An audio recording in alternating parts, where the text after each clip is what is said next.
Hello my dear friends and masters. Adavi Ramudu సినిమాల్లోని కృషి ఉంటే అనే పాట మొదటి చరణము భావము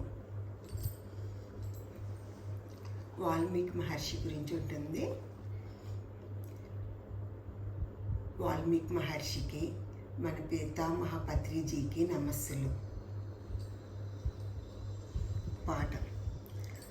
మనిషై పుట్టినవాడు కారాదు మట్టి బొమ్మ, పట్టుదలే ఉంటే కాగలడు మరో బ్రహ్మ. కృషి ఉంటే మనుషులు ఋషులవుతారు, మహాపురుషులవుతారు, తరతరాలకి తరగని వెలుగవుతారు, ఇలవేలుపులవుతారు. అడుగు అతడే వాల్మీకి, బ్రతుకు వేట అతనికి, అతి భయంకరుడు యమకింకరుడు అడవి జంతువుల పాలిటి. అడుగు అతడే వాల్మీకి, పాల పిట్టల జంట వలపు తేనెల పంట పండించుకొని పరవశించిపోయే వేళ ఆ పక్షుల జెండకు గురి పెట్టాడు, ఒక పక్షిని నేల కూల్చాడు. జెండ బాసిన పక్షి కంట పొంగిన గంగా, తన కంటిలో పొంగ మనసు కరగంగా. ఆ శోకంలో ఒక శ్లోకం పలికే, ఆ చీకటి ఎదలో దీపం వెలిగే. కడకు బోయడే అంతరించగా, కవిగాతడు అవతరించగా, మనిషి అతనిలో మేల్కొన్నాడు, కడకు మహర్షి అయినాడు. నవరస భరితం రాముని చరితం, జగతికి అతడు పంచిన అమృతం. ఆ వాల్మీకి మీవాడు, మీలోనే ఉన్నాడు, అక్షరమై మీ మనసు వెలిగితే మీలోనే ఉంటాడు.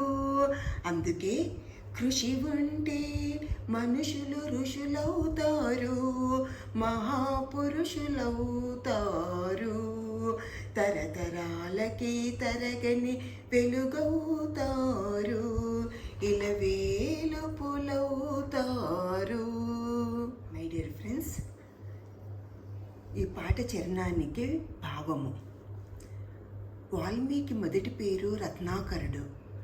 రత్నాకరుడు అడవి జంతువులను అతి భయంకరంగా వేటాడేవాడు. జంతువులను వేటాడి కుటుంబాన్ని పోషించుకునేవాడు. ఒకరోజు వేటకు వెళ్ళాడు.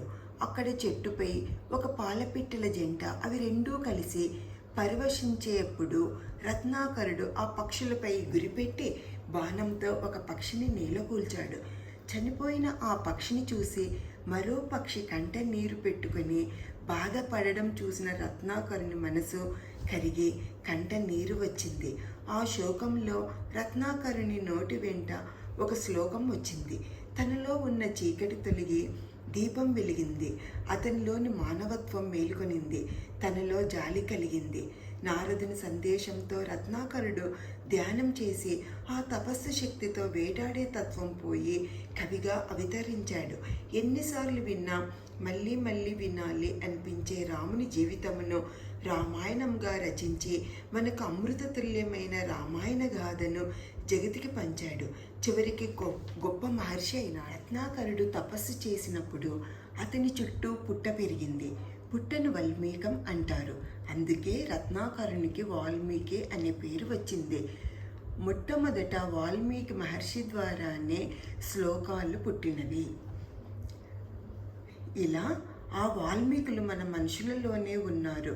మనసు వెలిగి ధ్యానం చేస్తే ఆత్మదర్శనంతో వారి వారి పట్టుదల కృషితో జన్మను సార్థకం చేసుకునే మహా మనుషులు మనందరిలో ఉన్నారు మిత్రులారా. మనిషిగా పుట్టిన వారు మట్టి బొమ్మలా కాకుండా పట్టుదల కృషితో ఋషులై మహాపురుషులుగా తరతరాలకు వెలుగును పంచి యుగాలు మారినా గుర్తుండిపోతారు. అందుకే మిత్రులారా, ధ్యానం చేసి ఆత్మశక్తిని పెంచుకుని ఆత్మ పరిణితితో వెలుగుదాము. అందుకే పెద్దలు అన్నారు, కృషితో నాస్తి దుర్భిక్షం అన్నారు. పట్టుదలతో కష్టపడి కృషి చేస్తే మనిషి ఏదైనా సాధించగలడు అని అర్థము. Thank you friends. ఈ పాటను వింటున్న ప్రతి ఒక్కరికి హృదయపూర్వక నమస్సులు. Thank you friends.